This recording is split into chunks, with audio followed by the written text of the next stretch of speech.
Okay, so what makes a red a red? First of all, they're driven by the motive of power. Every red, male, female, old, young, black, white, doesn't matter what you are. If you're red, your goal in life is to move from A to B. That's what makes you uniquely you. Now, how you do that is very, very different. Not everybody's the same. But some of the traits that seem to attract reds, for example, let's start with the positives. Red people get things done. One of the things I love most about reds in my life is I trust them. I count on them. I believe in them. They like to make things happen. They don't want to be lazy. They don't even understand why people don't choose to make something of their lives. They're very pushy about themselves. Like they make themselves perform, make themselves get things done. Reds don't often tell you about the abuse they give to themselves, but they do expect things of themselves. They expect high standards and performance from themselves. And while they're not going to give you anything to use against them, they know when they are performing and when they're not. Reds are very responsible. Like they like to make things happen. I call them pack mules because they'll take anything and make it happen for everybody. That's one of the great gifts that Reds bring to things. I always want to play on a competitive sports team with a Red because they want to win. They're very competitive, very responsible. They always show up and they take responsibility for what they need to do to make things happen. Reds are very determined. They don't just back down easily. One of the things I enjoy most about Reds is knowing they will see things across the finish line. Now, a good Red will carry you across the same finish line. I worked for a company for many, many years with a Red leader that I came to respect and love deeply. And this man always wanted to carry everybody over the finish line, not just himself. A bad Red will just kick you to the curb before you get to the finish line. And there's the difference. They're both going to get to the finish line, but a good Red brings you with them. A bad Red kicks you to the curb.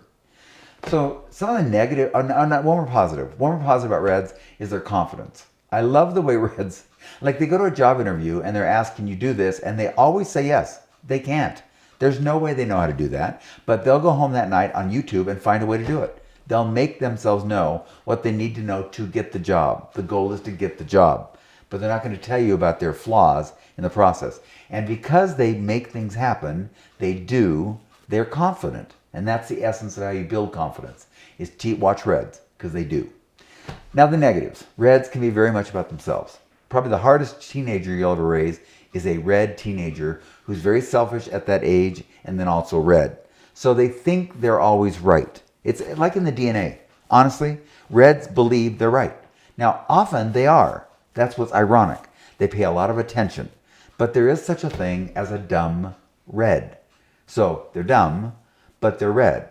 So they think they're not dumb, but they are. And that's difficult. And if you've married one of those, we owe you for life for taking them off the street because they're difficult. But a smart Red still struggles in that they always have to be right. And in being right, if you disagree with them, then you're probably wrong. Reds can debate, by the way, all the time. They don't personalize things like that at all. They love to debate. But if you personalize it, you're in trouble with them because they're going to be relentless. They're going to want to win the argument. But they love a good debate and they respect people that can argue effectively with them. Just know that when you deal with a Red, you've got to know your facts. You've got to know your stuff. Another Red negative is their insensitivity. It's so funny to me. I'll watch a Red and they'll say to somebody, you know you're fat. And the person will go, what? Like you need to say that? And then the Red will say, you don't know you're fat? Now you really have a problem. Because they are so matter of fact. They don't mean it as harshly as it comes across. So remember that when you're dealing with a Red, you can't personalize things that they say, or you're going to miss the beauty of what they're saying and how they're saying it. Red.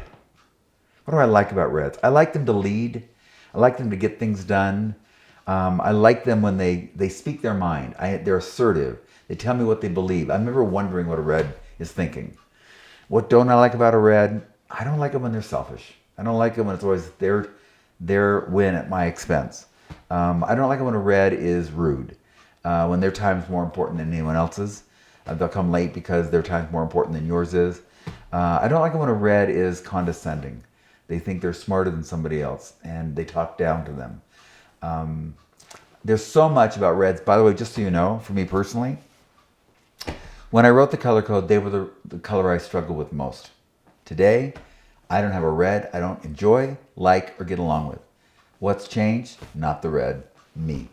I started embracing what's so right about them, what's so good about them, and because of that, they have valued me more because they respect me, because I'm more able to speak their language as well as my own.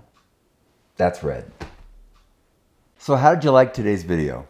Thumbs up, thumbs down. What are your thoughts? We'd love to hear your comments. We'd love you to subscribe. We'll be uploading 2 to 3 times a week, so we'd like to be part of that with us. It would also like you to look at our website, taylorhartman.com. TaylorHartman.com. And we'd love you to stay current with us. Please ask your questions that you'd like me to respond to.